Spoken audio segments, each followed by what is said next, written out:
Oui, le bonheur et la grâce t'accompagneront tous les jours de ta vie. Oui, le bonheur et la grâce t'accompagneront tous les jours de ta vie. Quelles que soient les circonstances, mes amis, proclamons que nous connaissons personnellement celui qui nous donne le bonheur. Et le bonheur, c'est le fait de connaître Jésus et de lui parler tous les jours, en cœur à cœur.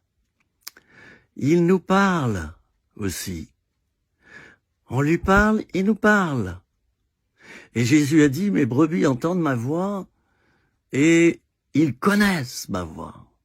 Connais-tu la voix de ton Seigneur? Est-ce qu'il te parle? Est-ce que tu as appris à entendre sa voix? Ça s'apprend, c'est une école.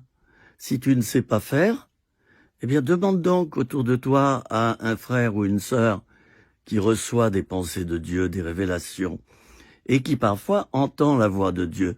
Demande-lui comment faut faire. Hein? Le petit Samuel, il savait pas comment écouter la voix de Dieu. Alors il allait vers Élie, le sacrificateur, et disait, voilà, j'ai entendu ça et ça, qu'est-ce que c'est que ça? Tu m'as parlé, toi? Est-ce que c'est toi qui m'as parlé? Et Élie lui disait, mais non, je t'ai pas parlé, moi je dormais. Retourne. Alors le petit Samuel, il retourne dans sa chambre, et puis ça recommence. Dieu lui parle. Mais il ne sait pas décoder la voix de Dieu. Alors il retourne à nouveau vers Élie, et Élie se dit, oh, ça y est, c'est Dieu qui parle au petit Samuel. Rappelons qu'il avait une douzaine d'années, on pense. Et là, Élie, le sacrificateur, va dire à Samuel, tu sais ce que tu vas faire, mon petit Samuel? La prochaine fois que tu entends cette voix, tu vas dire, parle. Ton serviteur écoute. Alors, Samuel rentre dans sa chambre, et voilà que ça recommence. Dieu parle. Alors Samuel dit ceci, eh bien, parle, oui, puisque c'est toi, Dieu. Ton serviteur écoute, et voilà que Dieu lui parle. Il lui parle de l'avenir de Élie, le sacrificateur, qui laissait ses fils autour du tabernacle, autour de la tente d'assignation, et là, dans des tentes, il y avait de la prostitution. Les fils d'Élie se comportaient très mal, et le problème, c'était qu'ils le faisaient autour de ce que j'appellerais le temple d'autrefois.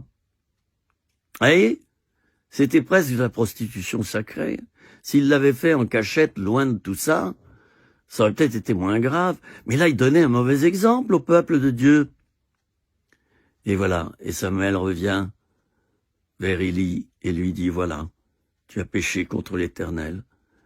Tu n'as pas sanctifié tes fils. Tu n'as pas mis de l'ordre. Tu les as pas chassés de ces tentes. Tu as laissé faire. À cause de cela, tu vas mourir. Et Élie, le sacrificateur, entend ces paroles. Il était assis, il tombe en arrière, il se brise la nuque et il meurt. Ça paraît bien dur, tout ça. Mais il ne faut pas tenter Dieu. Il y a un moment donné, trop c'est trop. On ne se moque pas de Dieu. Et ceux qui s'attaquent à Dieu en disant il n'existe pas, bon, ça, il n'y a pas de souci. C'est ce qu'ils pensent. Mais ceux qui s'attaquent à Dieu en se moquant du Saint-Esprit, en se moquant de Dieu, en se moquant des chrétiens qui sont leurs représentants, attention, ça peut chauffer. Moi, j'ai vu, de nos jours, des gens se moquer de Dieu, mais se moquer, mais ouvertement, mais grave, hein, méchamment.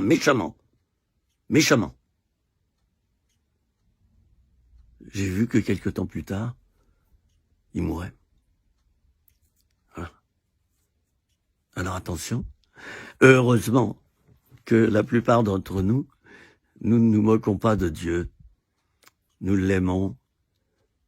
Alors je t'encourage, toi, cette petite vidéo, tu vois, elle dure 5-7 minutes.